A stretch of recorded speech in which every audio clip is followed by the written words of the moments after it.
Mike Johnson thought he could lecture Jasmine Crockett about constitutional law on live television, but what happened next left the House Speaker completely speechless and may have just delivered the most devastating political takedown of 2025, the most powerful Republican in the House of Representatives, a man who built his entire political brand on constitutional expertise, sat in stunned silence as a first term. Congresswoman systematically destroyed every legal argument he presented. The cameras captured every second of his humiliation, and the internet is about to explode the moment when a seasoned lawyer from Texas exposed the Speaker's constitutional ignorance in front of millions of Americans is about to go down in political history.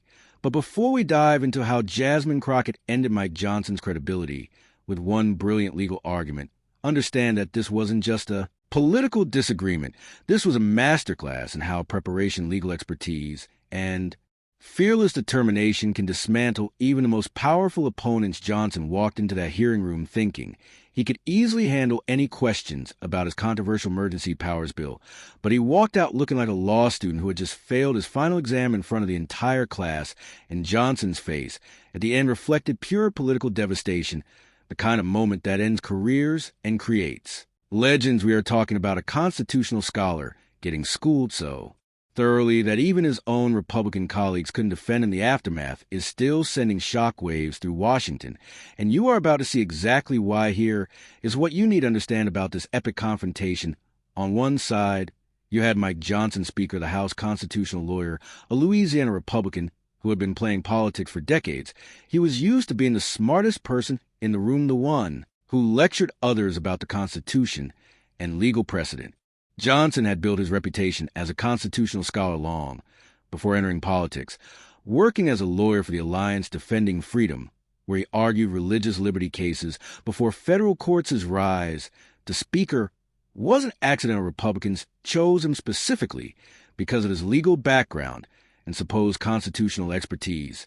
He had authored multiple legal briefs, taught constitutional law seminars, and consistently positioned himself as the party's go-to authority on constitutional matters. His colleagues regularly deferred to his legal opinions, and he had grown accustomed to being the final word on constitutional interpretation within Republican circles. Johnson came into this hearing with his usual confidence. He had done his homework, had his talking points ready, and expected to easily handle whatever came his way. After all, he is the Speaker.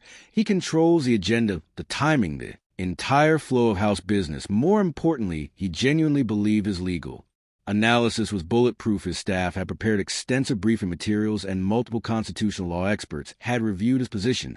Or so he thought. On the other side, you had Jasmine Crockett, a first-term congresswoman from Texas, a former public defender and civil rights attorney who spent her career fighting for justice in courtrooms across America. But calling her just a rookie would be a massive understatement. Crockett graduated from the University of Houston Law Center, where she served as editor of the Houston Law Review. She then spent years as a public defender handling some of the most complex constitutional cases in Texas federal courts. Her legal career was marked by victories in cases involving Fourth Amendment violations, due process rights, and equal protection challenges.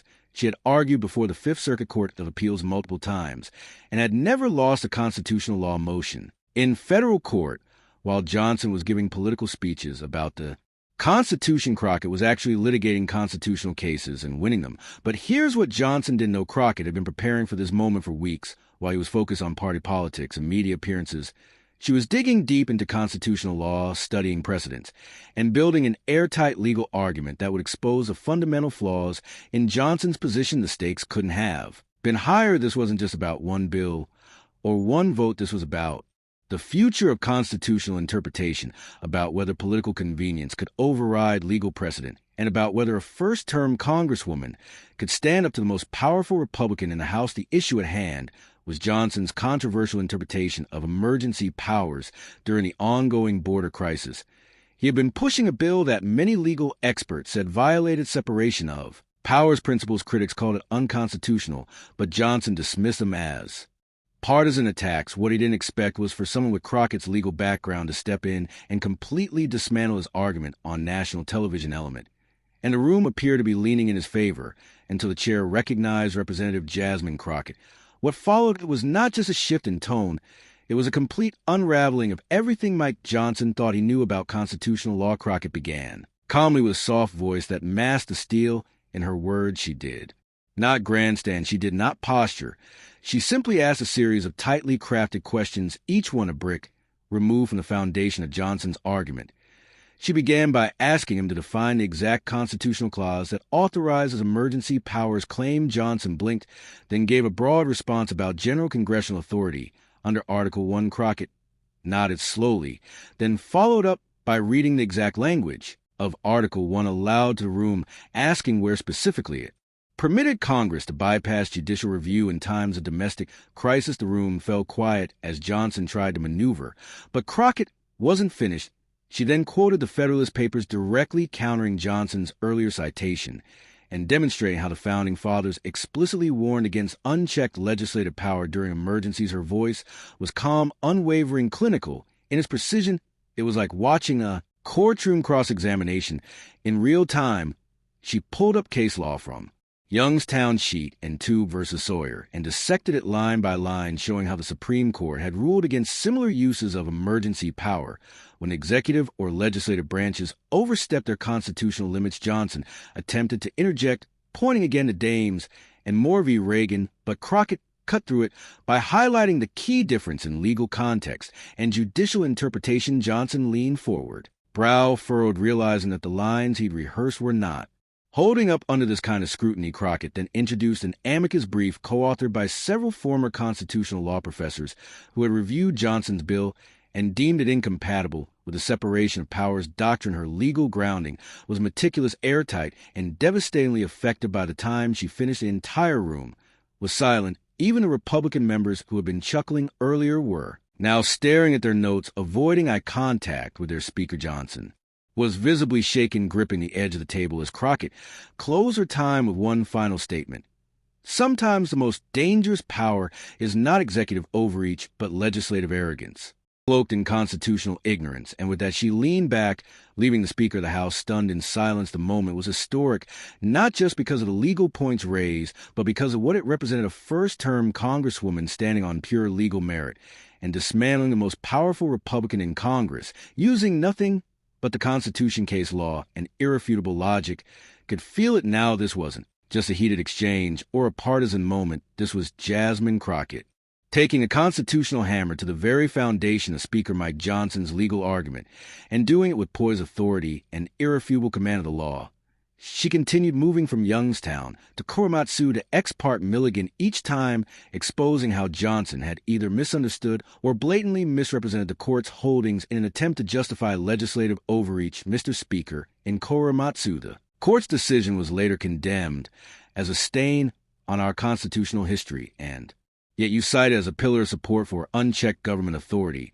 Does that reflect your understanding of precedent or your willingness to twist it to fit your political aims? Johnson's face flushed as Crockett moved on to Ex parte Milligan, where she reminded the committee that the Supreme Court had ruled military tribunals could not replace civilian courts, even during wartime emergencies. Your citation of Milligan to justify bypassing judicial review is not only misleading, Mr. Speaker, it's dangerously wrong, and every law student in their first year would know that by now. Crockett had turned the hearing into a masterclass. Reporters were texting headlines in real time. Producers in cable newsrooms were scrambling to cut into regular programming. Live feeds were being shared at lightning speed on social media.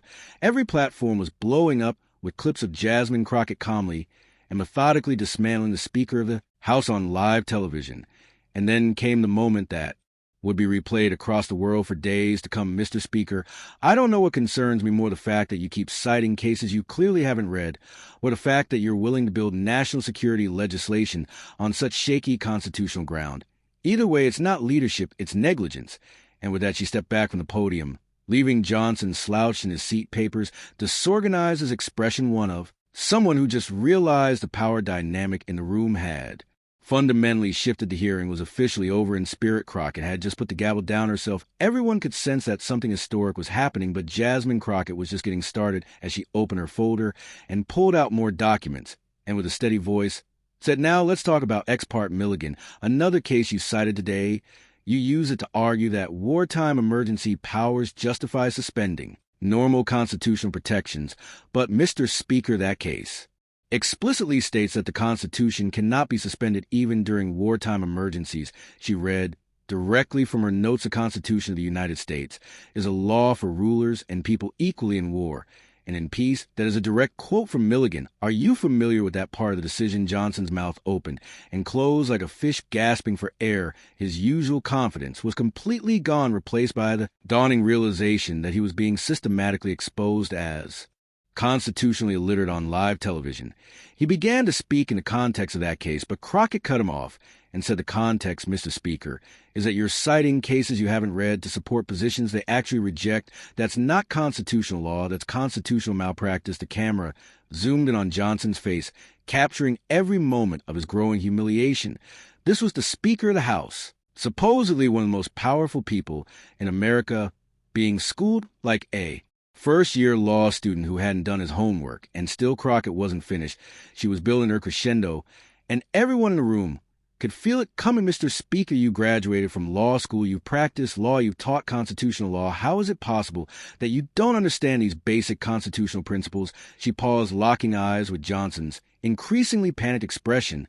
Unless you do understand them, and you're deliberately misrepresenting them to advance a political agenda that you know is unconstitutional. The accusation hung in the air like a thunderclap. Crockett had just suggested on live television that the Speaker of the House was either incompetent or deliberately dishonest about constitutional law. There was no middle ground and no face saving interpretation. Johnson's face went through a range of emotions: shock, anger, desperation, and finally resignation. He knew he'd been caught, and he knew that millions of Americans had just watched him get exposed as either ignorant or dishonest about the very Constitution he had sworn to uphold. I think Johnson finally managed, his voice barely above a whisper, we should move on to other questions. But Crockett wasn't about to let him off that easily. Oh no, Mr. Speaker, you wanted to educate me about constitutional law. I think the American people deserve to hear your response to these discrepancies. How do you explain citing cases that contradict your own arguments? The silence stretched for what felt like an eternity. Johnson looked at his notes, looked at his staff, looked anywhere but at Crockett or the cameras. Finally, he mumbled something about consulting with legal counsel and quickly gaveled a hearing into recess. But the damage was done in less than 15 minutes. Jasmine Crockett had completely destroyed Mike Johnson's credibility on constitutional law, exposed his legal arguments as fundamentally flawed, and done it all with such precision and authority that even his Republican colleagues couldn't defend him. As Johnson fled the hearing room, Crockett remained at the podium, calmly organizing her papers with the satisfaction of a lawyer who had just won the biggest case of her career. The expression on her face said all mission accomplished. The immediate aftermath of Jasmine Crockett's constitutional demolition of Mike Johnson was unlike anything political observers had seen in years. The hearing room itself turned into a chaotic scene as reporters rushed to file breaking news stories, and congressional staffers frantically called their bosses to report what they had just witnessed. Within minutes of the abrupt recess, social media exploded with clips, reactions, and instant analysis of what many were already calling the most devastating political takedown in recent memory. The speed at which the story spread was unprecedented, faster than any political moment since the January 6 hearings. Twitter's trending algorithms couldn't keep up with the volume of posts. The hashtag Crockett Schools Johnson began trending within 30 minutes, followed quickly by Constitutional Masterclass and Speaker Meltdown. The video of Johnson's face during Crockett's systematic destruction of his arguments was shared thousands of times. In the first hour alone, TikTok users began creating split-screen videos showing Johnson's confident opening statements, contrasted with his stunned silence at the end. Political Twitter went absolutely wild, but it wasn't just the usual partisan crowd weighing in. Constitutional law professors from across the country began analyzing the exchange.